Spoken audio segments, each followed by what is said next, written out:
warm 0 degrees. Way too cold. You can't manage this, can't break this bomb funded. Gotta keep my distance when you not 100. Those the same ones say they love you, they funny. You can't match my energy, and yeah, you know it. Way too cold. Yeah, man, I'm way too cold. Way too cold. Yeah, man, I'm way too cold. Way too cold. Yeah, man, I'm way too cold. Yes, I meant it. Yeah, man, I'm way too cold. Yeah, I'm killing it, I'm the realest. Ain't gotta say, gotta know you feel it. My flow got a cold, sick as the illest. I know that I'm great and they about to witness me. Going in, I went way up, about to go again. You see me on the telly, then you tell a friend. If you know I'm about to rain, it'll never end. This fat got big dreams, big goals, never settle, gotta keep on going on. You say you got it, and I'm Red Bull, I got the wings and I ain't coming down. No. I keep it straight, every line is so intentional.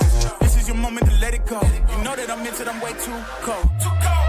You can't manage this, can't break this bomb funded. Gotta keep my distance when you not 100. Those the same ones say they love you, they funny. You can't match my energy, and yeah, you know it. Way too cold. Yeah, man, I'm way too cold. Way too cold. Yeah, man, I'm way too cold. Way too cold. Yeah, man, I'm way too cold. Yes, I meant it. Yeah, man, I'm way too cold.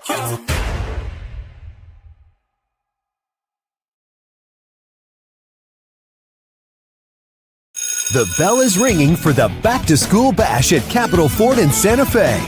Don't be late to add up big factory incentives combined with final dealer subtractions on current inventory. Get back to school savings in a new 25 Ford F-150 STX. Buy for $699 a month plus 4.9% APR financing for 72 months. Or a new 25 Ford Bronco Sport. Lease for just $399 a month. It all adds up to a great time to buy during the Back to School Bash at Capitol Ford in Santa Fe.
Hey, welcome back to another live episode of the Pit Press Live. I'm your host, Eric Moulton. With me tonight, the one and only voice of the Western New Mexico Mustangs and a Lobo fan since 1970, Mr. Ed Nunez. How you doing, sir? You know, Derek, it's rivalry week, man, with New Mexico State. And, we've got one of our next guests is, we'll introduce him in a second. But I was reading the paper today and went to the press conference on Monday. And Coach X a little bit different than, Coach Mendenhall, you're not going to get a lot of emotion out of him anyway. But Coach Gonzalez would make it clear. I don't like those guys. Coach X wasn't a little bit more down the line. Hey, there's guys that play from New Mexico that played New Mexico State. So he didn't go all in on the Aggies. But, you mentioned I've been a fan since 1970. And anytime the Aggies come into town, last year they beat New Mexico in overtime at the Pit in basketball. And I remember being like, man, there's that rivalry. You were a Capital guy. I don't know if Santa Fe was your rival back then. Espanola, you hated to lose those kind of games. So New Mexico, they're both 2-1 and have a chance to go 3-1. And New Mexico hasn't been 3-1 since 2007. New Mexico State hasn't been 3-1 since 1999. So both opportunities here for both teams. And as a Lobo fan, I'm really looking forward to it. I really am. Yeah, well, the excitement is back, right? Like, I don't think we felt this level of excitement or anticipation for a rivalry game in a long time, right? They're already pushing 30,000 fans, just according to what the football team in Lovo have been able to do. I know they're trying to surpass that, but both teams being 2-1 is a big deal, right? And I think that if the Lobos can get a win on Saturday, which they're expected to do so, this team sitting at 3-1, halfway to a bowl game, with some winnable games down the road. I think the excitement's there. The buzz is coming back. I think these Lobos might be on the path to exceed some expectations, but I'm excited. I'm planning to be there.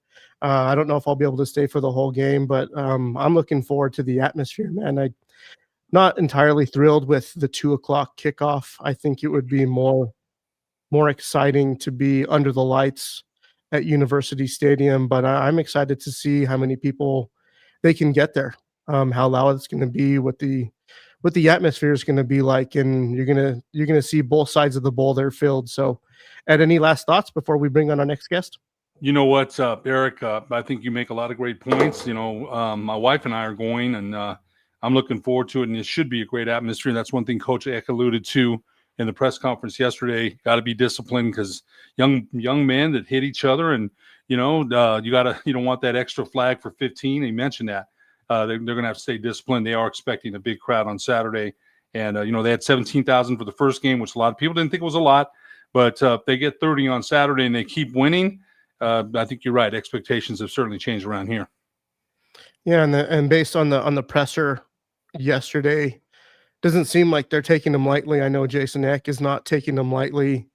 Um, I think the spread might tell a little bit different of a story, but this is a New Mexico State team that's coming in. They know this game can definitely get juiced up, and they're coming off a win, man. They got some confidence rolling over. They just beat a Tulsa team who went out and beat Oklahoma State, got their coach fired. So I think that they have a little bit of confidence coming in, and Eck knows that this cannot be a trap game for them. So I think these boys will be prepared. But without further ado, let's bring in our next guest.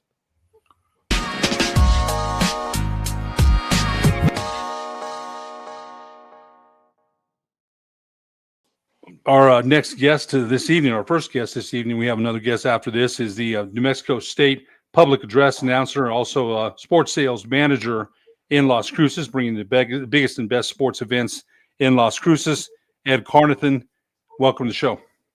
Fellas, what's going on? Appreciate you inviting me on. And I can tell you, you guys are pumped and excited for this Saturday. I can tell you that New Mexico State fans are pumped and excited as well. And it's going to be a great game Saturday.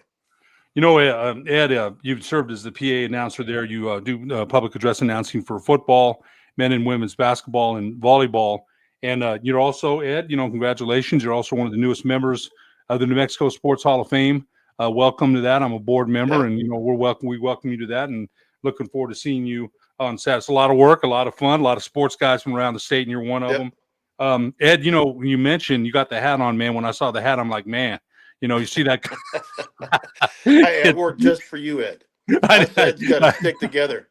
I know you did, but Ed, this year, New Mexico State, both teams 2-1, opportunities for both teams here to go 3-1 possibly, and I think New Mexico State under Jerry Kill. I mentioned that you and I talked. I thought they did a fantastic job of changing the culture there.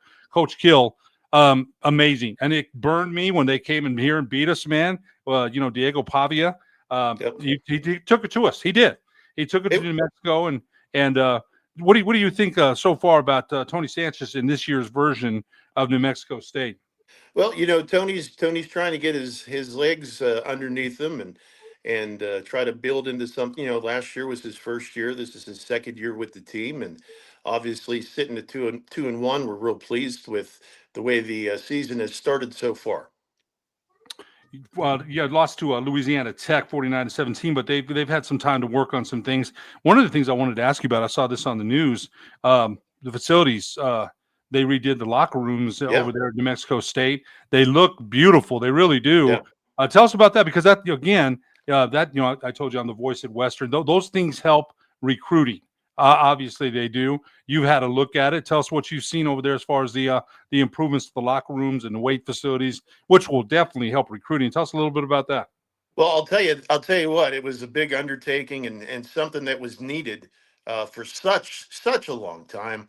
There really hasn't been any upgrades to the locker facilities and so long. Back in, 2006, right before 2007, when we hosted the Western Athletic Conference basketball championship, we had that upgrade to the Pan Am Center, And that was part of the deal, trying to get that event to Las Cruces. And NMSU was able to do the upgrades to the locker room, the practice facilities, all that with the Pan Am Center.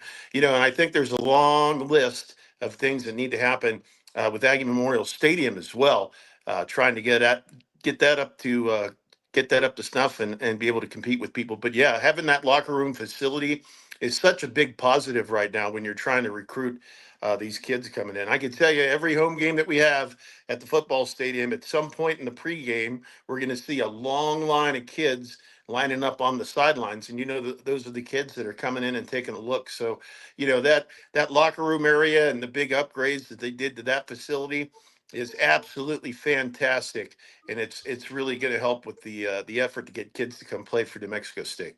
You mentioned Memorial Stadium. It's funny. I've been wanting to go down there for a game, and I've never made it down there as long as I've been a Lobo fan since 1970, and I've never made the trek down there. Of course, have watched it and listened to the Mike Roberts and all the Lobo announcers, Robert Portnoy, that brought that game home. But you mentioned University Stadium here in Albuquerque. We've said that needs work. I think Fernando Lobo, the Lobo athletic director, and Eric Molson touched on that.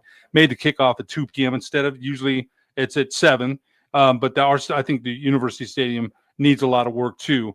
When you mention the work at Memorial Stadium, what do you think needs? There's probably millions of dollars worth of work that needs to be done. Have you heard anything that they're going to be working on that maybe in the future? I'm the public address announcer, and we have a small suite in the press box, and I've always brought that up. Hey, is the press box on the list this year? I always bring that up with everybody and talk about that. And they said it's coming at some point. We're going to get a press box and probably some luxury suites that go with that as well.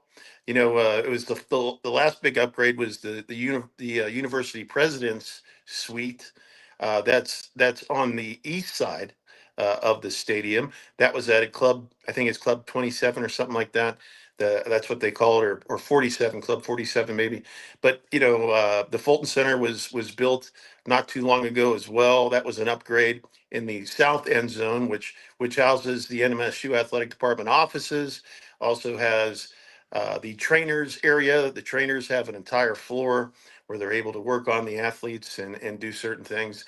And then they have up above a couple of 4 luxury suites, and then a big open area in the middle for banquets and stuff like that. But definitely there's things. The video board got upgraded this last year. We're able to put the brand new video board in the north end zone. So they're getting a few things here and there, but I'm sure the list is very long. Yeah, no doubt about that. Eric, go ahead. Hey, Ed, again, thanks for joining us tonight. I kind of want to move the conversation over to the football side of things. Sure. Now, Tony Sanchez took over this program last season.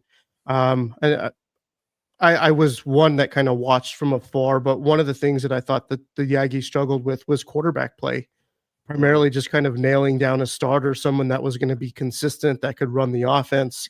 But I think they clearly have that guy this year in Logan Fife. Now he's a well-traveled quarterback, right? Started his career, played 3 seasons at Fresno State, and then I think he played a year at, was it an FCS school, Montana?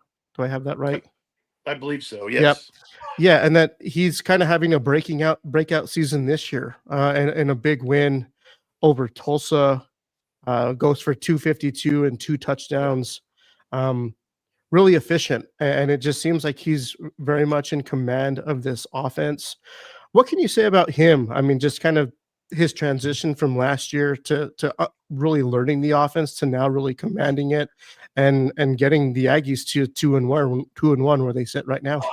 Well, I can tell you this: he's our guy, and Logan Fife is going to be the starting quarterback. And I think unless he has something terrible happen, but he's been efficient, right? And the turnovers, the interceptions is really low, and you got to love that when your quarterback can come out and command the ball and not make too many mistakes, and be able to run that offense as a tight ship. And he's done just that in the 3 weeks that we've been out on the field. And I think, me just watching, I could see the confidence growing in him each and every week. You see him getting better and better, even with the loss on the road to Louisiana Tech. I thought that he was commanding things pretty well, and he was able to keep that offense moving. The team seems well in that one game alone against where they were successful against Tulsa. They threw the ball 45 times, only rushed it 26. And in those 45 passing attempts, it looks like he found multiple receivers. I want to say at least, she's 8 or 9 different receivers. Yeah. Some of those receivers are running backs out of the backfield. Would you describe this offense as a very pass heavy offense, or is it kind of just a game by game? I think it's a game by game situation. You're going to take a look at what the defense is giving you, and then try to exploit it as best you can. And you're right. We have receivers. We're using the tight end a whole lot more this year than we have in years past. It's been a while since we've used the tight end, and I tell you, I'm excited about that. And the receivers, we got guys rotating in and out in the backfield. We got guys rotating in and out as well.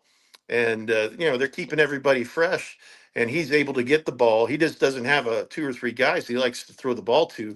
He'll throw it to anybody as long as you're open. And I think that they've been doing a great job so far. Ed, he's Logan Fife. You mentioned Ed, 54.2% of his completion rate. Jack Lane on the other end for UNM. Devin Dampier goes to Utah. He and Jack Lane, and I'd asked Coach Eck about him last spring. What kind of player was he? And a game manager. He's not going to run the RPOs like Dampier or things like that. And he's completed 66% of his passes. And maybe this is the week that UNM takes some shots down the field. They haven't got a lot of passes out to their wide receivers. Keegan Johnson had been hurt up at UCLA, and so they haven't taken a lot of chances downfield. Tight end Dorian Thomas leads UNM with 168 yards receiving, and he's done a good job. But, Ed, I got to ask you, okay, so you said it's kind of a pass-heavy offense for New Mexico State. Now, if you look at the tail of the yardstick, man, it's really pretty even. 63 first downs for UNM, 52 for New Mexico State. Now, Lobos are averaging 188 yards rushing, which, that's a run-heavy game, which, they did a good job against UCLA. And UCLA's, for New Mexico fans like myself and Eric, we're very, very happy. That was for you guys. Right. It was a huge win. And then UCLA, isn't the best team, but still, you got to give UNM credit. But UNM is there's no question what they're going to come in and do, right? They've got Bankston, they've got Humphrey. They're going to run the football, man. And they ran it. And I thought even when they had some self-inflicted wounds, turning it over in the red zone against UCLA, they came out in the fourth quarter and ran it down their throat, man. They did. But I got to ask you, is New Mexico State, they're averaging right now 1.9 yards per rush. Do you see them, maybe coming out and trying to establish some kind of a running game? You have to win on first down. Sure. But the total offensive yards, New Mexico 1,088, and the Aggies 905. So the stats are very close as far as total. Oh, sure. Absolutely. You like the old saying goes, you got to keep the defense honest, right? So I imagine New Mexico State will try to run the ball and come out and try to establish that and then go to the pass after that. But, we could go either way. And, again, Tony Sanchez is going to take a look at what we're being presented and what the defense is lining up with, and then he'll make adjustments. I think that Tony's great at making adjustments, at seeing what he's gotten in front of him and able to, change some things up and see what works. Ed, the rivalry itself, Diego Pavia, we know that, he stuck it to New Mexico, man. He did. And, there were some sore feelings about the bubble incident, the whole thing. There was, Jerry Kill, I still remember Jerry Kill says, oh yeah, I made him scrub, things with the toothbrush. And that was funny to us, but you know what? To the winner belongs, the victor belongs the spoils. They beat us, man. And, Diego had a big game, and look at him now. Diego from Volcano Vista here in Albuquerque is, playing his 4th season and just beat South Carolina a couple of weeks ago. And they're ranked, the Commodores are ranked 18th in the nation. So the rivalry, though, New Mexico, 73 new players, the Aggies, a bunch of new players. A lot of these guys don't understand New Mexico versus New Mexico State. Yeah. There are players on this roster. I think one of your safeties from Volcano Vista was pretty upset that he wasn't recruited by New Mexico. So just Right. talk a little bit about this new. It's new for Right. players. Do you think it's as intense as it used to be? The rivalry. I would say it is. We've seen some great games over the years. That's always. I can still remember, and I can't remember what year it is for the life of me right here. But it was down in Las Cruces, and Urlacher was playing for the Lobos. He's playing safety. I remember he ran a kickoff back and took the lead at the end of the game, and then we took the kickoff and drove down the field and scored a touchdown to win that game. And I was doing the sideline mic for the radio broadcast back then. But I'll tell you, we've seen some great games over the years, and I think Saturday is going to be right up there with them. I know you guys, you guys are 14.5 point favorites right now, but when it comes to this rivalry, you got to throw that out the window and see what happens You during do. the Yeah. game. Ed, your most memorable. Can you mention your most memorable Lobo Aggie game yet so far? Is there one that strikes out for you in Las Cruces? Because that's your hometown there, and is there a game that stands out more than That another? one that I mentioned when Yeah. Urlacher was when he was playing for the Lobos, and the hype that came with him, right? Brian Urlacher's coming, and here we go, and I can remember that game just being so intense. Jack Nixon was our play-by-play guy for a long time, and he Yes. retired. He retired after last season, and he called that game the Miracle on Aggie Alley. And I can remember watching videos on that one, and I'm sure there's some videos on YouTube we could look up and see that series of events that happened at the end. But I just remember that one being a barn burner, man, and just being so intense. And we, sold out crowd. Everybody, we got everybody from UNM down. We've got all of our New Mexico State fans there, and it was just a great atmosphere. And that was, back before all the bad stuff happened. And I'll tell you what, I wish we could go back to that when it was, back when we didn't worry about bad things happening, right? And it was just a game, and we played the game, and Ed, you and I are going to shake hands, and then when the game's going, we're going to be at each other maybe a little Right. bit. Then after the game's over, we're going to shake hands again, and it's going to be all right. You know what?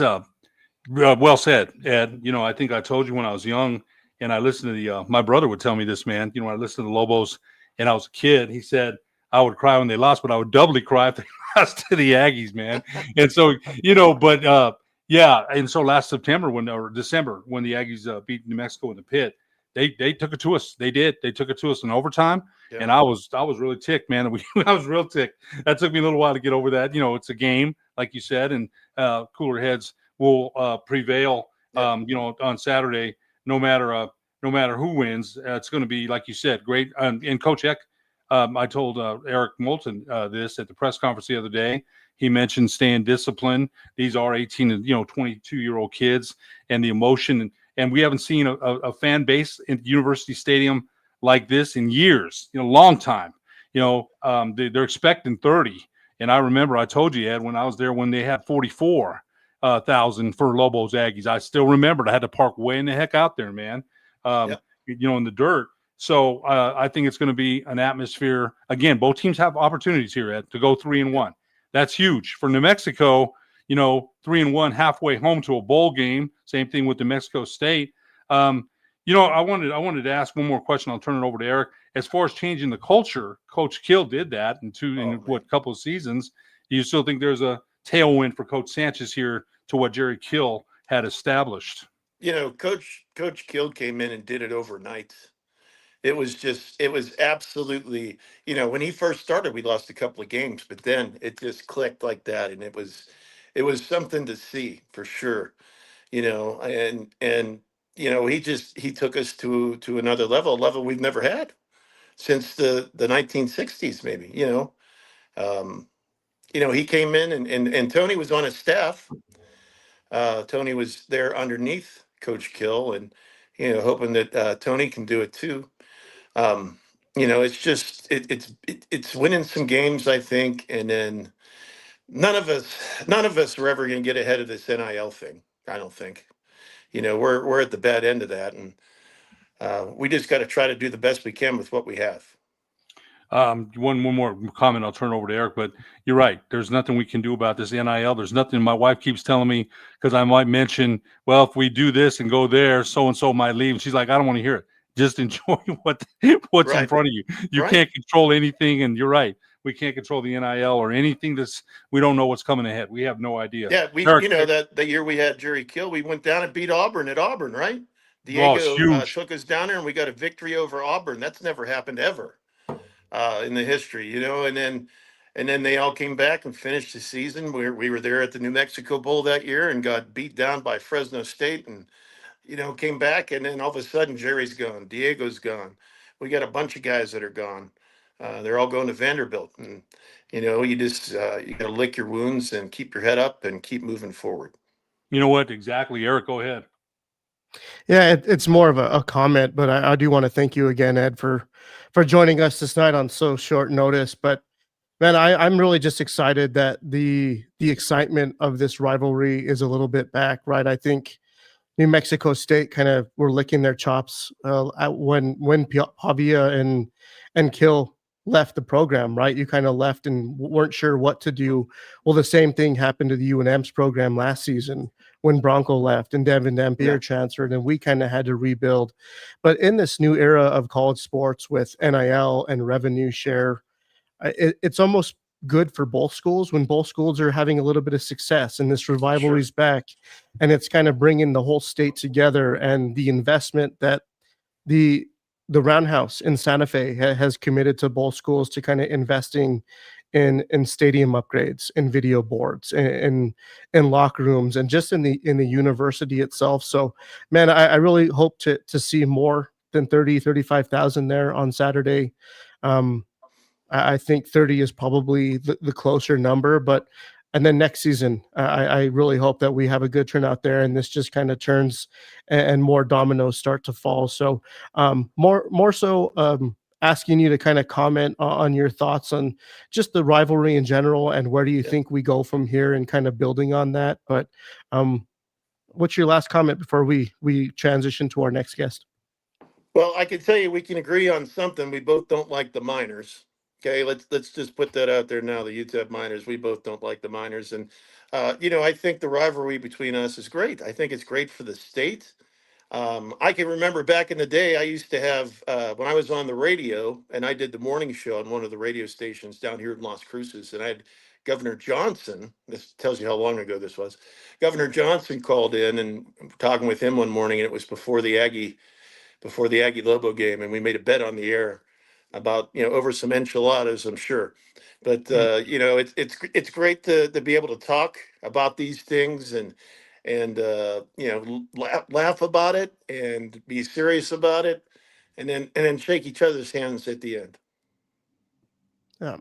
Ed, any last comments before I go to commercial? One more question, Ed, since you brought up UTEP, bigger rival, UTEP or UNM? Man, I get asked that a lot. A lot of people ask me which one's bigger. Obviously New Mexico State. It's dominance of the state, and then with us and Texas El Paso, it's your neighbor, and we gotta take care. I think they're both big, and I think they're both great. I think they're both great.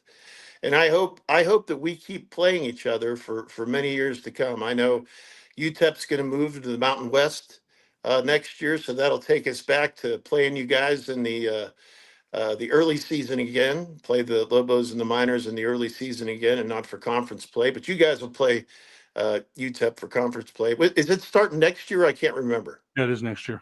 It is next year. Mhm. Okay, so Yep. I think both rivalries are great, and I think we need to keep them going. At my work, I work for the city down here, and I know over the years we've had people that went to NMSU, people that went to UNM, people that went to UTEP, and that was always fun, being able to give each other a little heck every now and again. Yeah. Well, we're going to take a quick commercial break. Ed, thank you for joining us on. Hey, So thank you last guys. minute. I'm looking forward for the drive up north. I'll be coming up Friday, and then hopefully coming back, flashing my lights and honking my horn on Sunday. All right. See you Saturday. All right. Ed. See you All right, Saturday. we'll see you guys. All right. Our Endless Summer event is your savings paradise with outstanding offers at Capital Ford in Santa Fe. Like a new Ford F-150 STX, it's a summer buy for $699 a month plus 4.9% APR financing for 72 months. Or get summer savings on a new 2025 Ford Bronco with 0% APR for 48 months. Your summer of savings is right here, right now, during our Endless Summer event, going on now at Capital Ford in Santa Fe.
Welcome back to the Pit Press Live. I'm your host, Eric Moulton, along with Ed Nunez. And Ed, man, I really wish we had more time with the other Ed. I think he's just a guy that's been around New Mexico State athletics for such a long time. There's really not enough time to kind of sit down and hear about all the different stories, the rivalries that he's sat through, the rivalry games with UTEP that he sat through, and just kind of the old WAC days. Kind of one of those times you wish you could kind of sit down and have a beer or a few beers and just kind of pick his brain and shoot it back and forth. But what'd you think?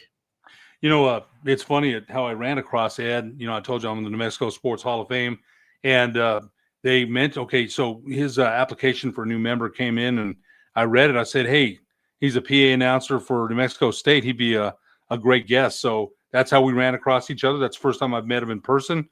And I'm looking forward to talking to him more. But I think, Eric, and I'm sure you'd agree, it's always good to have the rival, what their point of view is of the rivalry, and the way he looks at it. And he's looking forward to a great game and everybody having a good time. And I liked his approach about the game. Yeah. Well, I think we've made our next guest wait a little bit too long. I told him to join at 8:30, but he's been kind enough and patient enough to join us backstage. But next to join the show, former quarterback for your UNM Lobos, Mr. Lamar Jordan.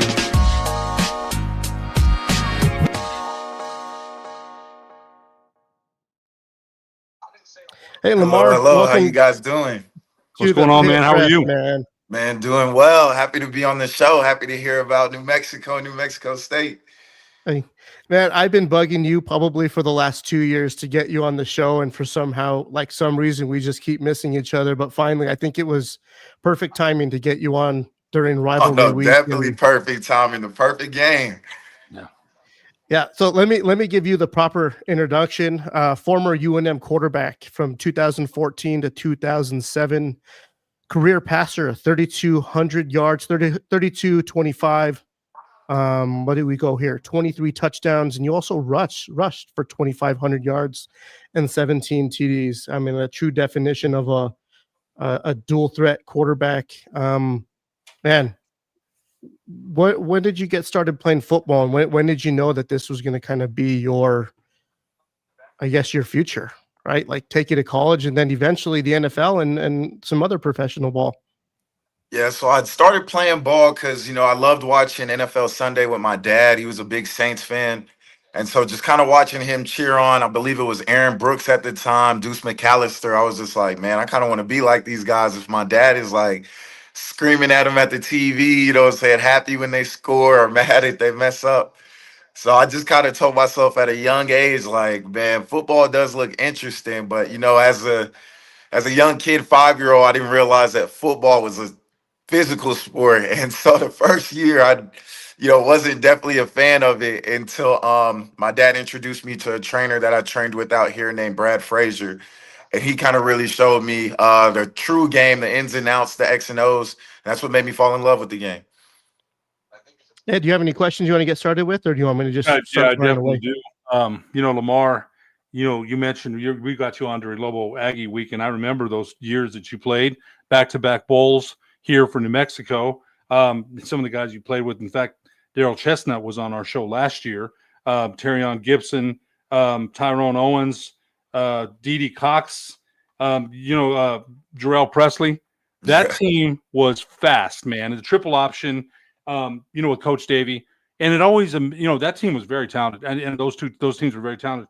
And it always got me that we didn't get more fans out there, 22,000. And if you look at the skill positions that you had, what was it you remembered most about those 2 years? Because Jarrell got a shot at the pros, you got a shot, Daryl got a shot trying out for the Redskins at that time.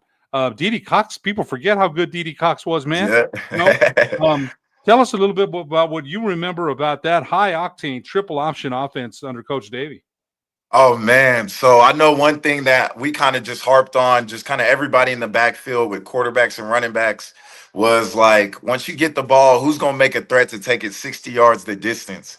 And, we used to joke about it in practice, you know what I'm saying? Kind of push each other in like individual drills, this and that. But when the game day came, you know what I'm saying? I know guys like Terrion Gibson, Richard McCorley, like you said, Jarrell Presley, Daryl Chestnut, they'd be like, so who really going to do it? Who's going to transfer the practice 60-yard touchdown to the game? And so, like you said, those guys are super fast. I don't think any of them run higher than a 4.4. They're all 4.3 and low. So, like, of course, me as a competitor, I'm like, hey, let me jump in with this. I'm pretty fast. I can take it 62. So, that was kind of our really big thing. A lot of us just kind of told us, like, once you touch the ball, like, change the game. Like, our defense was great at the time. So we were like, we don't even want to put the game in their shoes. Let's control it from the start of the play. Gip, if you take it 60 yards every play, Drew, you take 60 yards every play, like we can't lose because we're scoring every time we touch the ball. So that was a real big thing that we harped on that year, was just being a playmaker, making the big plays. Like everyone, of course, the 10-yard gains, the 15-yard gains are important, but like, man, 50-yard touchdown, get the crowd excited. Like, come on, let's do it. And so that's what we really focused on that year. Chunk yards, explosive plays all over the field. And you mentioned when you have a tracking dudes that are saying that, you take it 60, everybody's competing against each other for the greater good of an offense. I got to ask you why, Coach Davey did not want to. Austin Apodaca came in and was the passing quarterback the next year. But what was it that Coach Davey decided on? He recruited well. Got to give Coach Davey that. But, people wanted to see the ball thrown around the stadium, but he succeeded with that running offense. Was there a reason Coach Davey stuck to that, or the players he recruited? People I still can't believe we only got 22,000 fans for that. That was one of the best running teams in New Mexico history, honestly. What was the Coach Davey decided? What was his message to the team offensively? And so Coach Davey kind of made it a statement from day one that we'll always try new things, new wrinkles in the offense, but triple option will always be our bread and butter. Like we'll also try the run and shoot. We'll try spreading it out, passing out 4 wide receivers out there, even empty, going 5 wide receivers out there. Quick screens, you name it. We tried every single type of offense, but one thing he stuck with was our bread and butter will be triple option. And so we kind of just like, okay, we're going to, really focus it on this triple option. Everyone's going to learn it like it's on the back of their hand. But then once they throw in new stuff, because I know you guys always remember the running backs, but we had some loaded, underrated receivers as well. And, it's definitely unfortunate that we didn't get to showcase their full potential throughout our years. But, I mean, if you kind of look at some of those games, you'll see, like you said, you'll see Gip, you'll see Jarrell, 200-yard game, 3 touchdowns. Then you'll see like a Delane Hart-Johnson or a Marquise Bundy or a Damian Gamlin for 2 catches, 120 yards, 2 touchdowns. So it's like, they didn't get as many targets, but when they did get the targets, like the yards and the yak after catch, like, man, like I want to say one time, I think Delane Hart Johnson was leading the country for like 60 yards after catch or something like that, just off of our scheme alone. And so, yeah, it's definitely a patient offense if you're a receiver or a tight end. But when that your number's called, oh yeah, it's a big play coming. So that's one thing they kind of cherish, and I appreciate that about those guys. Go ahead, Eric. Yeah. Yeah. So the 2016 season, right? Like the year you guys won the New Mexico Bowl. This has been a program even before you guys started kind of picking up under the Davey years. But I think the 2016 season is when you guys really started to kind of flourish, right? I think you guys finished that year 9-4, 6-2 in the Mountain West. What do you remember from that year? Maybe not necessarily winning the New Mexico Bowl, but just from that team, any special moments, maybe things that might have been that the fans would have remembered, or things that maybe you just kind of take back and look back on now that are most memorable to you? So I definitely do remember that year. I believe that year we started off 1-3 going into our bye week, week 4, week 5. And we kind of just I remember Coach Davey sat us down, had a team meeting. He was the only coach, and he kind of said what he had to say. He was like, men, you know what I'm saying, we're on a bye week. You know what I'm saying? We got X amount of games left. How are you going to be remembered? And just walked out. I'll never forget, just walked out. And so then that kind of what told me as a captain, as a leader of the team, like, okay, he wants to see which players are going to step up and lead us to, you know what I'm saying, turning our program around. And I'll never forget, got a shout out to Dakota Cox, Daniel Henry. There's a lot of good guys in there that don't get enough recognition, in my opinion, but who are just voicing, and we really kind of just followed their lead. And I'll never forget that week 4 on that bye week. Dakota Cox went in front of the team and was just like, guys, how do you want to be remembered? Like, I came in same class with Dakota Cox, and I think the most games we won at the time was that year just past. We won 7 games. But other than that, it was just 3 wins, 2 wins, through another 3-win season. So when Dakota was like, how do you guys want to be remembered? Do you want the same 2-3 wins, or do you want to be different? You want to be remembered? And so I know when he said, I want to be remembered, I remember, I think I shouted out, and excuse my language, you damn right I want to be remembered. So like, I just kind of just led with him, and I'll never forget, I think we were playing in Air Force that year in the Cotton Bowl after that bye week. And we went on a 5-game win streak. And then that 5th game when Jason Sanders hit the game-winning field goal against Utah State, I remember we were in Logan, Utah, partying. It's about 11:30 p.m., and everyone's looking at each other like, man, we might be a legit team. And I'm like, you're right. So let's keep going. Let's not stop. Let's keep going.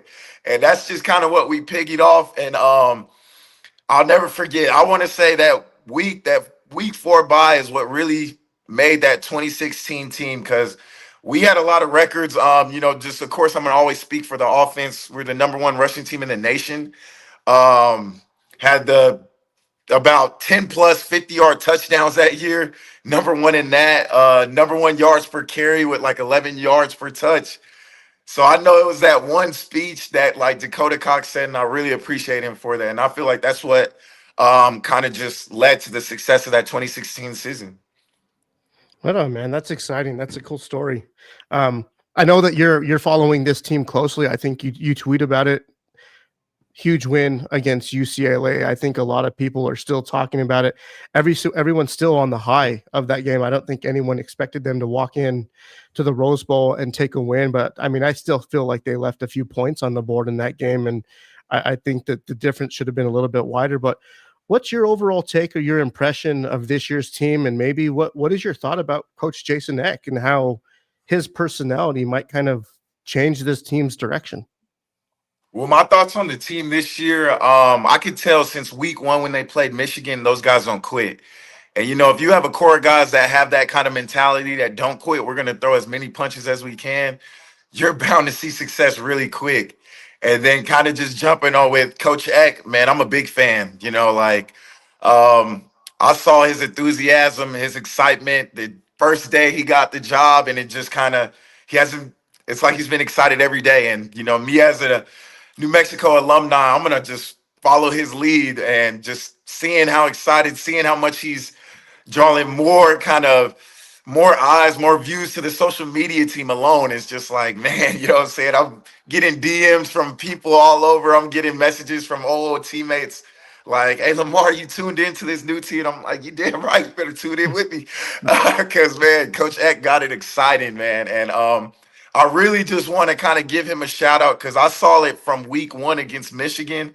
I'm one of those guys. I'm a ride or die New Mexico all the time. So of course, you know, my friends were always like, "Hey, New Mexico's playing Michigan. New Mexico's playing UCLA. You want to bet?" And I take it every time. And so I lost that first week, but when we played UCLA and that fourth quarter came around, oh, I was talking a lot in Dallas. Yes, indeed. So I got to give a shout out to Coach Eck, man. I want to say he paid for my dinner and lunch for about 3 weeks after that game. So thank you to him. Ed, go ahead. Lamar, man, I love your enthusiasm for being a Lobo, man. I do. I love it. I've been, Lobo fan since 1970, man, and lived and died. I remember when Rocky Long played for New Mexico, listening on the radio to the great Mike Roberts. I got a quote from one of your former teammates, Daryl Chestnut. Lamar was probably the most effective option quarterback in college football in 2017. So Daryl's been on our show, a big fan of yours as well. And I got to ask you about Rivalry Week. Now, you split with the Aggies when you were here. Now, tell us what you remember. Ned James, man, that's my guy. Ned James is my guy. He calls them our little brothers down south. Ned likes to twist the needle, right? But what do you remember about Lobo Aggie Week? The excitement, the rivalry. They're coming in here to University Stadium Saturday. With both teams have chances to go 3-1. UNM hasn't been 3-1 since 2007. New Mexico State not since 1999 or 98, I think. So both teams have opportunities here. What do you remember yourself about Lobo Aggie Week? And so one thing I did remember is like I saw a lot of New Mexico pride as a state during those weeks, and I always loved that. Coming from Texas, you'll catch Texas pride each and every day with just like a random Texan walking by you in the store. But that week, it's like I saw so much New Mexico pride from both sides, and I really enjoyed it. I'm a big guy. I'm a big competitor. I have a lot of friends who actually went to New Mexico State. So, I mean, it was always something fun when we were playing those guys. Of course, those guys would message me on Monday saying, I'm ready for you. And it's like, man, I love you, but I got to talk to you next week, man. Like, you're an enemy right now. And so that's one big thing I remember about the rivalry week is that it brought a lot of pride to the state. And I just also love seeing like as much excitement it came. I can't remember a game that it wasn't packed out. Even when we went down to Las Cruces, it was like there was a butt in every seat that was in the stadium. So I really appreciate that. I really think the Rio Grande rivalry is a big thing throughout the entire state. If anybody is listening, I highly recommend you to go get a ticket and go to that game because it will be a show. You know what I'm saying? Whether you're a fan of New Mexico, whether you're a fan of New Mexico State, I promise it will be a show each and every year. And so I'm always a big fan of Rivalry Week. Another big thing I love about it, I hate that you guys burn the Lobo, but I mean, we burned the Aggie up in New Mexico, the day before. And that's a big tradition that brings out a lot of the fans and a lot of the students. And that was a big thing we cherished my time throughout New Mexico. Lamar, man, like I said, gosh, I think you're still active as a player. I mean, you spent some time with the Falcons. I think you're still playing, aren't you? You're still playing pro football. And so this past year, I kind of just kind of quotation retired, man. I was like, I'm 30, you know what I'm saying? Those hits are starting to finally catch up to me. I'm feeling them in the morning. And I was like, you know what? Like, I'm going to take a first year to step back to see if I want to go back into playing ball or I kind of want to just look into other ventures as coaching or just kind of just, you know what I'm saying? Just enjoy my time, hang the cleats up. So, well, you spent some time with the Falcons as a wide receiver out there, and you played with some other pro teams as well. But I want to ask you, Lamar, the change with the college, sports and the NIL. It's a whole different change for every team in the United States as far as collegiately. And what's your opinion of that? I mean, if you think about the money that you might have made, and Daryl, Delane Hart Johnson, I forgot about that guy. Was a beast, man. He really was. Yeah. That was one big dude, man. He ran over. He did. So Yeah. Any regrets about the NIL? Do you think, man, I could have made that, or what do you think about the NIL, the whole thing? And so I'll go ahead and say this about NIL. I'm a big fan of it. Of course, as a big fan, I also kind of hate it because you fall in love with the player at your school, especially a school like New Mexico State.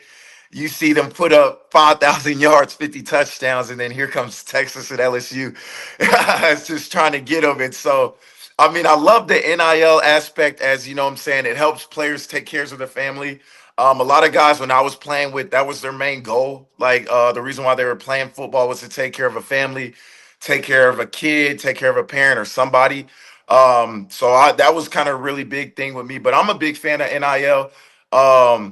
I love seeing guys, what I'm saying, get the, dollars and the recognition that they deserve. They put a lot of blood, sweat, and tears into this game. Man, if what I'm saying, if the average fan, the average just spectator could go watch a day in the life of any D1 football player, starter, backup, it doesn't matter.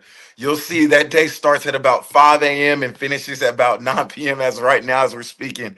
And it's just a everyday grind. And it's like, man, if you're cut out for it, you really want to put on for this university, you rock on your chest each and every Saturday, you're going to fall in love with it and you're going to keep doing it each and every day. And I feel like the NIL just helps out with that because, a lot of guys, when I was coming up, a lot of guys, they would get the scholarship check, but again, they got to send home to parents, family members, kids. And so it's like, man, that scholarship check, it eventually runs out. But I mean, I got to shout out to, what I'm saying, there was a lot of guys, local guys within the team that really helped out. A lot of walk-on guys. Also want to give a big shout out as well as RIP, Lamar Jordan. What I'm saying? He was like a big star to us when we were in there, man. So you're mentioning a lot of big star guys, but everywhere we walked with Ramel, they knew Ramel before they knew any one of us. So, I got to shout out to those guys big time. But yeah, I'm a big fan of NIL. I love seeing a New Mexico player get the recognition he deserves. Lamar Jordan, the former Cleveland star. Yeah, he passed away. Lamar Jordan was, a heck of a player. I want to ask you one more question, and I'll turn it back over to Eric. But, Lamar, even like I said, the roster, think about it. We just mentioned a number of players that when Yes, you sir. played, when dominant, and hearing from you're in the huddle, inside the huddle, man, you go for 60, you go for 70. I mean, think about that. Track dudes, just boom, boom, boom, right? Like we said, explosive plays, exciting. And I still can't believe we only got 22,000. I'm like, dang, that was a great team. That was a very good team. One of the best New Mexico's ever had. There's no doubt. Now, I'm going to ask you this because, Coach Davey, at the end of his tenure here, we didn't have very many fans in the stands. Now, Saturday, hey, man, we're looking to turn it out here, right? Haven't had 30,000 in years, okay? Can New Mexico football succeed? I mean, we're thinking, Eck, if they win Saturday, they're halfway to a bowl game, right? Now, the other thing is, and this is just the truth, my wife always tells me, don't say it, just enjoy it. People are going to start thinking X going to go here, go there. But can New Mexico football succeed for the long term? It's been a while since we've seen it. It's been a while since Coach Davey left, since the last time they've had a winning season. Can they succeed, for the long haul? Yes, sir. With absolute doubt in my mind, they can succeed. One big thing, and I'll say I probably noticed this probably my freshman year, 2014. Actually, when we were playing New Mexico State for the first time, so I was a redshirt freshman, watching Cole Gauchi run the show.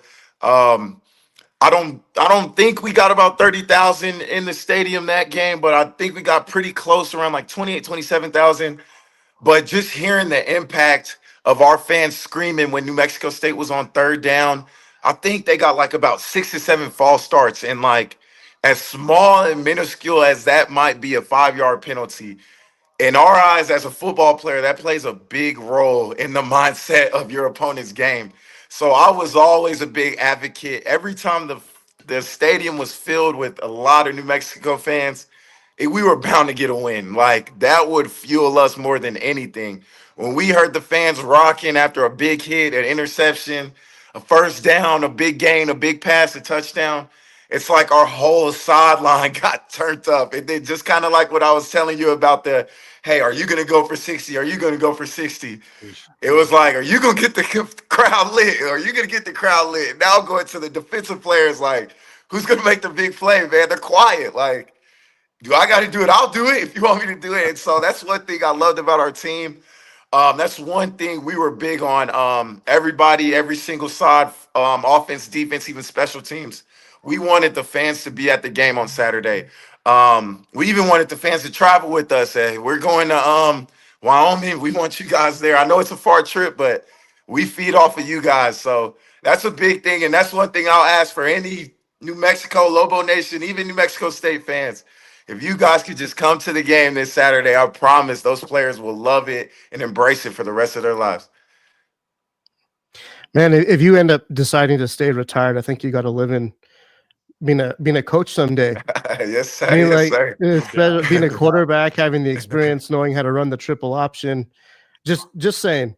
But kind of staying on that topic, right? Being in the quarterback position, you're in the film room all day long, right? Like you're having these conversations and just kind of reading through different schemes. You have different keys. Where are you going with the ball? Because you were running that triple option. Now, going to this year's team, right? Like you're at the quarterback position. You got to be pretty critical of the UNM quarterback, right? And see what you like about his style of play, maybe what you don't like. But what can you say about Jack Lane's game? Because I know you did mention earlier on against that Michigan game the toughness of this team, right? And to me, I don't think anyone was more tough on that field than Jack Lane was that day, from just being able to get up from the amount of hits that he took. But what's your overall take of Jack Lane's game and kind of his command of the offense? Oh, I think he's a very consistent quarterback. If you see him, he's always going through his reads. He's always executing. Very accurate passer. You know what I'm saying? Like, if you look at some of the passes he's thrown, it's like he really doesn't miss by a lot. So, I mean, I'm a big fan of Jack. Again, like I said, the consistency, the accuracy.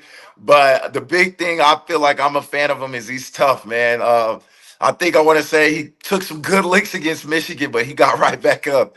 He called that play and he was kept going. So I'm a big fan of two. I'm gonna ride for two. I'm gonna say two is the best quarterback in the Mountain West. I don't care what Mountain West team quotes me on that. I'll stand on that to this day. So I'm gonna rock with him and I'm gonna support him. I'm a big fan of him. Yeah, and you played with a lot of good running backs, right? Ed kind of ran down that list of those guys and really leading the country in rushing. That's a big deal, man. And not a lot of people remember that. But this Lobo roster has got another loaded running back room, right? Oh, You got yes, Scott Trey Humphrey, and then you see Damon Bankston and the game he had against UCLA. You got DJ McKinney, who's hasn't been utilized as much, but man, he was freshman of the year at the school he was at last year. So like he's still kind of coming into his own, and he's still got 2 or 3 years worth of playing. What can you say about the running back room, and what do you think? I mean, it's kind of like a best kept secret right now, right? I don't think the word's really out that this UNM team can run. Yes, sir. I think you kind of said it best with a best kept secret. But me as a New Mexico alumni, New Mexico fan, I'm looking back. It's like every year we got at least 3 to 4 running backs who are pretty legit. It could go start anywhere in the country. And so I always kind of tell people who ask about where I went to school with, and they're like, okay, what's a unique staple about New Mexico's football program? And the two things I tell them, I say we're RBU and we're kicker U. And so, you got Corey Boyquez, you know what I'm saying, punting in the NFL. You got Jason Sanders kicking in the NFL. But like you said, man, it's like each and every year, I can name about 5 running backs who are like legit. From my time all the way till now, we could even go before my time with Casey Carriers and the Dontrell Moores and the Caruso Gambes. Like I could keep going for days. And so I feel like New Mexico will always keep a good running back, no matter what year it is. But I don't know why, like the rest of the country doesn't figure that out. But I'm glad that our running backs each year continue to put 100 yards a game, and they'll show the country that they're legit. Yeah. Are you going to make it out to a game this year? And so I'm definitely planning on it. I've gotten a lot of questions asking me if I was going to go. I'm going to make the effort to go because I got to see this team, man. Coach Eck got me excited. I'm tired of yelling at my TV every Saturday. Like, I want to go experience that Coach Eck feeling because, man, he gets me excited on the couch, so I can't imagine what it's like live game day on University Stadium. So, post your college career, man, I know you had a shot at the NFL. You worked out, or you actually did you make the roster for the Atlanta Falcons, So or got cut you at the signed? final Okay. cut. Yes, sir. The final Oh cut, man, roster cut. what was that experience like? I mean, even just making it that far, and talk about like the upgraded level of talent from playing college football, and then you just go and like everyone's just so much better, stronger, faster. What was that experience like for you? Oh, that was definitely a great experience for me. A big blessing. Me transitioning to wide receiver at the time. I feel like there was no better spot than Atlanta. The current head coach, Raheem Morris, shout out to him. He was my receiver coach at the time. And then, of course, you know what I'm saying? I'm learning from guys like Julio Jones, Mohamed Sanu. At the time, they drafted Calvin Ridley, you know what I'm saying, right out of Alabama. And then they also drafted which I think is probably the most underrated NFL receiver to play the game I've ever seen witness is Russell Gage. If you put on the film, I promise everything I say will make a lot of sense about Russell Gage. But it was just a perfect fit for me at the time, learning the position. One big thing that a lot of people don't realize about the NFL, yes, those guys are big, fast, and everywhere you look, you know what I'm saying, this guy is just as strong, just as fast as you. But the mental game of the NFL is what really kind of shocked me because you start at 6:30 going to breakfast, and then you have those first two meetings, and then you have your weight lift, and then there's your first practice. And then you have your break, you go to lunch, you go to meetings again, and then you have your walkthrough practice. And then after walkthroughs, you go to meetings again, and then rookies go to their little OTA special teams meeting. And then before you look up, it's like 10 o'clock p.m. and I got to start all over at 6:30 a.m. again. And so that was a big kind of shock to me. That NFL, yeah, they play on Sundays, but it's a real legit 9 to 5. Those guys start early and don't leave the facility basically around the time like 5, 6 o'clock, where a regular 9 to 5 guy would leave his Mhm. job. And so it was a lot of mental, a lot of studying. Um, Man, those going from calling a triple option, we call the triple option 30 Rock, the simple play call. Play call in the NFL, man, it might be a 3 paragraph play for just one play. And so it's like, man, you better hear your position, you better hear your motion, and you better hear your route. Because if you don't, the next guy on the sideline will replace you quick. So it's a big mental game that a lot of people don't realize. But again, it was definitely a big blessing. I'll cherish every single moment I had out in Atlanta, and I appreciate all of those guys. I also talk to a lot of those guys till this day. So I'll definitely have to shout out to, you know what I'm saying, the Atlanta Brotherhood out there. Yeah, man. Well, coming from me, you definitely one of the most successful Lobo football players to ever make it that far, even if you did get cut, man. So, congratulations to you, to your career. I appreciate you coming on, and especially last minute, man. I connected with you a couple hours ago, but thanks, man. Ed. Just a couple more questions. You mentioned the Atlanta connection. Of course, Terrence Mathis, the former Lobo great, was an Atlanta Falcon, played in the Super Bowl. We had him up on, and he told us when he came out of the tunnel for the Super Bowl, what a feeling. And Lamar, you're everything about football, man. And there's a coach in there for something. You're going to do something with football. Just the enthusiasm. You talk about New Mexico and the Lobos. You love it. You love it. You love everything about the game. You mentioned the mental toughness you need to play in the National Football League and studying and everything else. It's a job. And like you said, if you ain't doing your job, somebody else. There's so many great athletes Mhm. Yes, in the sir. NFL, and you were a part of that. I want to ask you one quick question about Jack Lane, the game manager so far. They haven't really taken a lot of shots down the field. Keegan Johnson, probable on Saturday. They did lose Wysong to Arizona, and they lost Nick Trujillo to ULM, University of Louisiana Monroe. They lost a little bit of depth. Does it concern you at all that Jack Lane hasn't? He's a game manager. Ned James always says this. He doesn't turn the ball over and throws it 66%. Any concern that they haven't pushed the ball down the field? And do you see that maybe them doing more of that on Saturday? But the running game has done so well they haven't needed to. But does that concern you all about Jack Lane? It doesn't concern me at all. Again, kind of like you said, game manager, 66%. Stick to what we're good at, consistency. He's going through his reads, he's hitting the right reads. Those big plays will come because trust me, they're gonna start inching up. a D coordinator is going to be like, hey, he's not looking for the long ball. Right when he thinks that, a guy like Jack, a game manager who studies probably each and every day of the week, I know he's going to capitalize on that. So I got complete faith in two. Again, I'm a big fan of his consistency. I don't think it's a problem at all that he doesn't take a shot.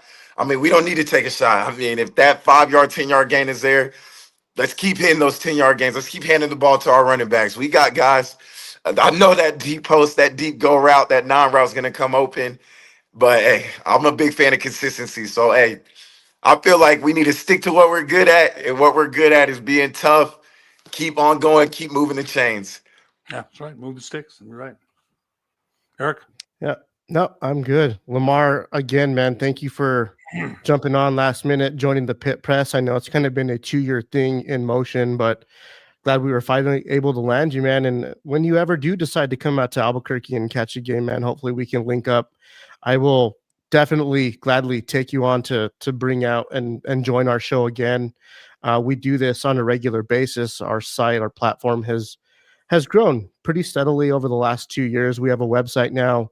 Ryan, my business partner, is a journalist, so we have written content. We have a few Albuquerque Journal writers that kind of cover the football program and now the basketball program, man. But we'd love your feedback. We'd love to get you on and just kind of talk X's and O's, man. You clearly know the game. You bring a lot of enthusiasm. You love UNM. I think that's pretty apparent. So again, man, congratulations on a successful career, professional career, and thanks again for joining the show. Thank you both for having me. I definitely want to just give you guys your flowers, man. I enjoy stuff like this.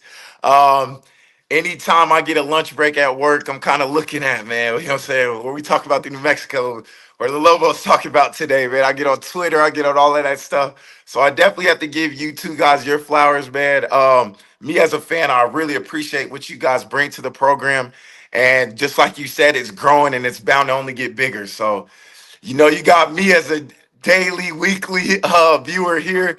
And I know a lot of my former teammates that I play with, they're now going to tune in each and that. And then, anywhere I go, I'm trying to get a New Mexico Lobo fan anywhere. I'm trying to spread Texas. Texas is pretty hard because we got a few good colleges ourselves.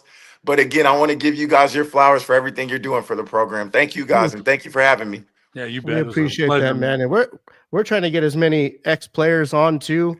They all have their unique stories and stories they're willing to tell and stories that they're not. So send them our way. We'll gladly get you guys on, even all at the same time. So we're willing to do sir. that, Yes, sir. We'll definitely do that.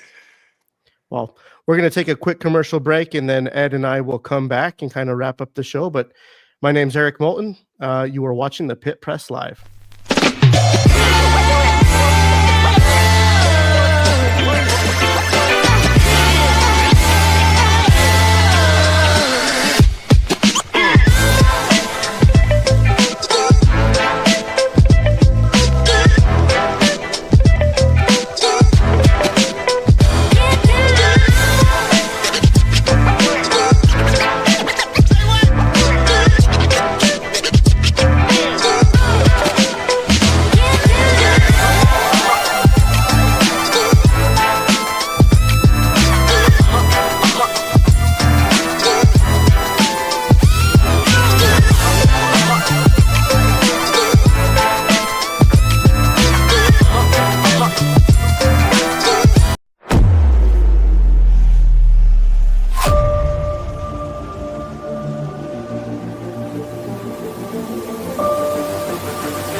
right, welcome back to the Pit Press Live. My name is Eric Moulton, and we just got finished interviewing former UNM quarterback Lamar Jordan. Ed, that was quite the interview, man. That guy's got a ton of energy, ton of enthusiasm, and he's very much plugged into this program and what they've been doing over the last couple of weeks, man. Wanted to get your thoughts on Lamar. What a great guy. His enthusiasm is contagious, gregarious, outgoing, loves football, loves everything about it. Is enthusiastic, doesn't even live here, and remembers his time very fondly here as a Lobo, and knows everything about the team, loves Coach Eck. And so I think, again, Saturday is an opportunity for both teams, really, right? They're both 2-1. 3-1 looks pretty darn good. You still got to play, the games and avoid injuries. And Coach Eckman mentioned that about, I mentioned that to you, the discipline needed because a rivalry game, like what did Lamar say? The fans can, they got the radio helmets now. You don't see as many offsides anymore because of the radio helmets. But the guy, gosh, man, he's just happy. He's a ray of light. When he talks about football, he's laughing and he has good memories. And you could be there in the huddle when he's telling Daryl Chestnut, Jarrell Presley, Terrion Gibson, who's going for 60, man. And with the team and speed that they had, wow. I think I'll tell you one thing, Eric. I don't know that we give those teams enough credit for how good they were. They were very good, very talented. We mentioned Delane Hart-Johnson was a beast, man. Tyrone Owens, McCorliss was a backup running back, and that guy could have started for a lot of teams. So I don't know that we give that team enough credit. Those teams there. Yeah, man, it's one of those things like how easy we forget about how successful those teams were, how electric and exciting they were, and I could just kind of picture being on a team like that. I was on a really good, successful high school basketball team, right? But like the inner team competition, right? The guys that you're battling with every day in practice, and everyone wanted to outdo everyone else, right? And it was like, who is going to end up with the rock because everyone wanted it. And that's kind of how he described that team and that running back room, everyone on that roster. Everyone wanted to provide some level of contribution, success. Someone wanted to be part of a winning program, and that was just the culture and how it was then. And yeah, I think just over the course of kind of a streak of some bad years, the last decade or so, that's kind of what we're stuck with remembering, and we don't go that far back, and it's really hard to readdress those teams. But you go back and look at some of those highlights, man, and he was electric. He was very much like Devin Dampier was in a sense. I think he was a little bit better of a thrower, but he ran a similar offense. He was very scatty in the backfield, right, and can break tackles, can escape the pocket, and could run that triple option like the best of them. And any of those running backs, man, they hit that second gear and they're gone to the house. So just cool, man. I really genuinely meant that when I said that he probably had a career maybe in coaching. He had the right attitude for it, because I've had some coaches that were just really upbeat and brought the energy, but he also knew the X's and O's part of it too. He also had kind of the brains behind it all and understood the game from a schematic standpoint. But yeah, man, definitely a light. He was fun to talk to. I think we're definitely going to try to get him back, and maybe we'll get him back on like and do like kind of like a film breakdown or something like that. But yeah, and then you mentioned, I mentioned all those other players, and of course, he's the leader. He's the one that decides to pitch, run, carry. It's his. He's the one that's handling the ball every play. So yeah, you got to give. Jarrell Presley. Remember the thighs on that guy, man? Jarrell Presley could run, man. He got a shot at the pros. Jarrell Presley, they all had speed to burn, all of them. So when you have that kind of competition, one guy's saying, you go for 60, it's your turn. Sheesh, track meet. I liked what he said, though. RBU, running back U, and kicker U.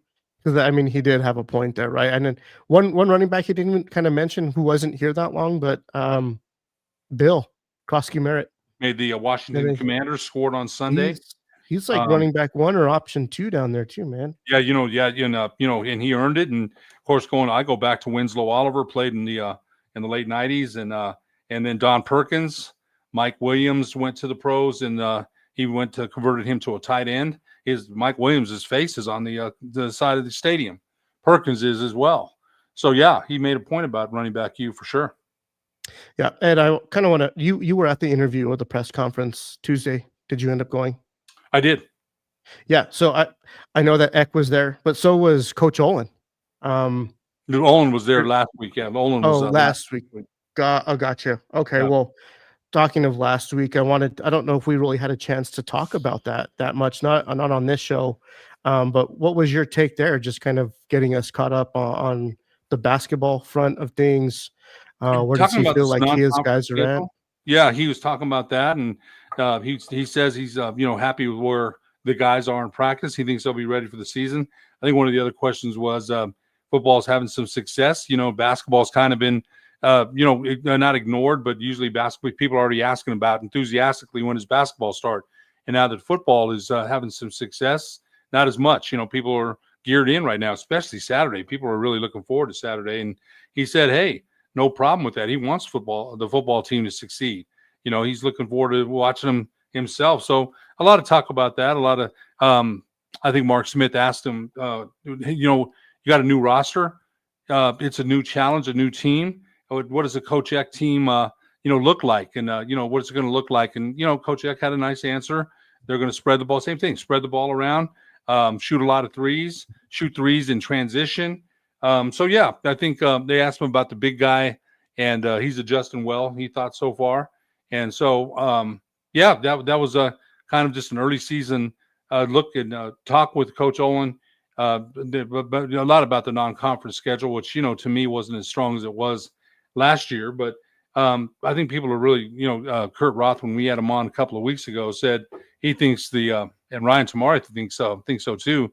The basketball team is going to be very good. So, but remember, I think, remember where, Patino won 20 games 3 years in a row. And so it's a new roster, a new coach, a new system. Everything is new players. Not one player stayed, not one. This is a whole different roster. And I think, but I got to tell you one thing. Okay, so Dan Hayes, he coached at Oklahoma Christian, played at Highland, made our Highland Hall of Fame. He played in the 60s, very good player. And I talked to Coach Hayes, and Coach Hayes was telling me that his contacts in the game say that Coach Olin is one of the top up-and-coming coaches. And Coach Hayes would know. He coached at Oklahoma Christian for years. He coached Greg Brown and Danny Brown there, the coach at Volcano Vista, Greg, and Danny at Sandia. So Coach Hayes has got some basketball contacts, and he said that Coach Olin is we're lucky to have gotten him. So, looking forward to that. And that was kind of – Coach Olin, a soft-spoken guy, is not going to really brag a lot or anything. And I think it's going to be interesting to see what his team does. Yeah, I think we're going to start getting some access to some of those practices here soon, or at least the open part. But the Lobo Howl's coming back. Yeah, October 4th. Yeah. Which is exciting. I know that they kind of did away with that for 1 or 2 seasons, but I'm glad that's back. Probably with some restructuring too, right? Like, how Fernando Lovo and Ryan Behrman like to work, man. They like to bring that excitement, like to get people to turn out. So you would think that they'd have kind of some added elements to that, and how it's done in the past might be done a little bit differently, but I'm liking where this is going. So before we end the show, Ed, I wanted to kind of wrap up some of the comments, and there are some questions in there that are directed towards you. So I'm going to let you have at it. But Joe the Jeweler, hey, Ed, being a Lobo fan for that many years, has there ever been a sellout for a football game? I feel like this team has a different vibe for sure. Lobos Aggies, I don't know what year it was. There's 44,000 people there, man. There was. So, yeah, there was a sellout there. They sold out that, when Rocky was here, they sold out more than once. They sold out several times. So, yes, to that question, yes, there has been. It's, it's been a while, though. It's been a long time. But, yes, there has been. So, I'm looking forward to seeing a full University Stadium on Saturday. Yeah. Next question from 505 Lupin. So question for you, Eddie, and y'all. What do we need to do to keep Coach Eck around? Packing the stands, more booster money. I'm not sure if we ever want a coach pushing this team the way he has. I got a take on that. But go ahead, Derek. You know what? I think it takes more than packing the stands. I think it takes an overall community support. I think that comes in a lot of different ways and fashions. But he's definitely influenced by trying to get fans there, right? He wants to feel supported. Um, I think a big piece of it is he also wants to feel supported from an administrative standpoint, which I think he's definitely gotten. Um, I know that it was kind of a hot topic 2 weeks ago whenever they beat UCLA. People were like kind of stuck on this PTSD movement where like, man, now we're going to lose Coach Eck. His name popped up in the UCLA job search. Now we're going to lose him too. I wasn't so quick to jump in that or jump at that because I think Coach Eck was committed to be here for at least a few years, right? And he's 3 games in on his FBS coaching experience. I think the jury is out that he's a skillful coach. He gets his guys to rally around him, establishing a culture. I think he's definitely a player's coach. I think he kind of embodies someone that kind of people want to be around. And he very much injects his personality not only into his program, but into the community that supports the university and the program. But I don't think he'd be willing to invest that much time and energy and effort and really investing his family into it if he was only going to be here for a year, right? And it's tough, man. Like, you got to take a major risk. If one of these big school calls and they throw a bunch of money at you, it's a high risk, high reward type opportunity, and it's very cutthroat. You could accept a job and be gone in 1 or 2 years if you're not successful right away. I think if he were to continue to get the support that he's getting from Lovo and the administration, continue to get the investments from the university and the stadium and investments in the fans, from the stands, from NIL support, from a revenue sharing perspective, if it's structured in a way where he feels he's getting support and they're able to be successful on the field, I think he sticks around. I mean, I don't know anybody who would be willing to bolt from a good situation if you didn't know it was going to be greener on the other side, or it was going to be a little bit less unstable. Because let's be real, I think college athletics and coaching can be unstable, and the leash is really short if you're not piling up the wins. So, Ed, what are your thoughts? I think we're gonna have, we'll see. I mean, I'm hoping you're right. I think he will. I think he'll stay, 2 or 3 years. But look, I think a lot depends on a lot of things. Oklahoma State fired Mike Gundy, man. There's an opening there. Believe me when I tell you, if Coach Eck wins, the Lobos win this week, they'll name him for that one too. They just will. They will. So my wife tells me all the time, hey, I don't want to hear it. Just enjoy what he's doing. That's what I'm going to do. We have no control over that. Ed Carnathan said that. Said that we don't have any control over what's going to happen. I want him to stay, of course. And if he keeps winning, we just keep winning, right? Get to a bowl game, right? What they say in any given Sunday, get to a bowl game. Willie Beeman, man, got to get to a bowl game. So they're on a good track. I think they're going to win against New Mexico State on Saturday. I think they're going to win. I think they're going to win convincingly. But that's what I just hope he, like you said, Eric, he stays around for a couple of years at least. Yeah. We got another comment from Steve Singletary. I don't remember a time when we had any coach that has put this much or has put more effort into trying to get the community to come support the team. Very refreshing indeed. Yeah, that was kind of the point that I was just talking about. Let's see if we got any more questions.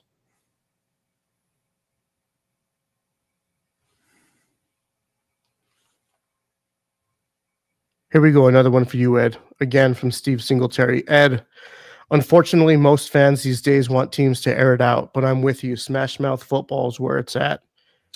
Would you consider this team a Smash Mouth running football team, or do you think there's a little bit more to it than just that? They've run the ball well. They look at the way they did to UCLA in the fourth quarter. They ran the ball down their throats, man. And one thing that Ned James had said, and you know what? To me, no one knows more football than that guy. That guy, gosh, when he talks football, I just listen, man. That guy knows so much. He had said that UCLA had 2 stout defensive tackles that were going to be tough to move. They moved them and road graded them. So, yeah, I think this is a run-heavy team. And I expect the Lobos to rush for 150 or more yards on Saturday. I really do. And New Mexico State hasn't rushed the ball well, but you mentioned the quarterback is pretty good. So I think, they are a run-heavy team right now. I think. Did Eck address in that presser yesterday the status of Scottre? But he said he's I'm good. He's going to pretty be good. He's he's going to be good, good to yeah. go. Yeah, he's He good to had an go. ankle sprain or something. Good, good. Yeah. Okay. Last comment from our guy, Ronnie Chavez. Did you guys like the chili roaster trophy? Yeah, that came out yesterday, right? Like was it the student section or the Howl or someone had recommended? I saw pictures of it. Jeff Grammer was tweeting out some pictures of a chili roaster, and it was going to be the take home trophy for the Rio Grande rivalry. I don't know. Did you get a chance to look at that, Ed? I didn't see it, but they had done it for years, and I guess they stopped it. So now it's been brought back. So yeah, I didn't see it, but yeah, man, I think it's going to be a good thing. It's something to play for, right? Something to ramp it up, the rivalry. And as Ed Carnathan said, it's one of those games where I know I can't wait till Saturday. I can't wait. So yeah, I did see that, and I do. I think it's a good idea. I do. And I'll end it with this one, but it's another one of our frequent watchers, our guy, John Romero. These refs are known for gifting Lobos at University Stadium. Aggie shall overcome that unfortunate home cooking that is given. He's one of our I don't biggest. I don't know what you're drinking, John, but I don't know if I agree with that. John is, and you know what, a friend. He's become a friend and one of our biggest supporters. So I appreciate the support. But John, you know what? Not Saturday, man. Lobos gonna win. I think convincingly. Yeah, Ed. Any final thoughts on today's guest? I know we talked a lot about Lamar, but I think Ed was also a very good guest, and I didn't realize when you told me he was joining the show. I didn't realize that he was a new inductee into the New Mexico Sports Hall of Fame. No, he's up. He's on the board. He's on the board. He's not in the Hall of Fame, but he's on the board. So yeah, he's we have people from all over the state, man, and Ed was just elected onto the board about a month ago. So yeah, he's a new board member. But no, you know what? I think it's great that we came back with a show tonight, and we miss Ryan and Nick, and I'm sure they'll be on. They're both busy tonight, but we miss their insight too, man. Ryan's been real busy writing. Greg Archuleta, if you haven't read some of his articles, I just talked to Arch yesterday. Much respect for both Greg and Ryan with their writing. They've provided a lot of great coverage of the Lobos in their articles, man. They're both great journalists.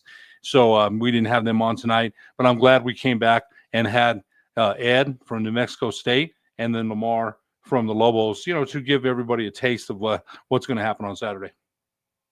Yep. I think we'll end it here. Not sure if we're going to do another show tomorrow or Friday, but we might do something Saturday morning to kind of prep for like an early tailgate show Saturday morning before the big rivalry game. But then I think after that, we'll probably start looking at trying to do some more coverage on the basketball team as they become more available and things like that. But if you don't already, please subscribe to the YouTube channel. We definitely appreciate that. Check out our website at thepitpressnm.com. Ed mentioned it. We got some written stuff on there. We've also got some post interviews on our YouTube channel too. So thanks for tuning in tonight. We appreciate you guys for joining in on the comments. And until next time, go Lobos.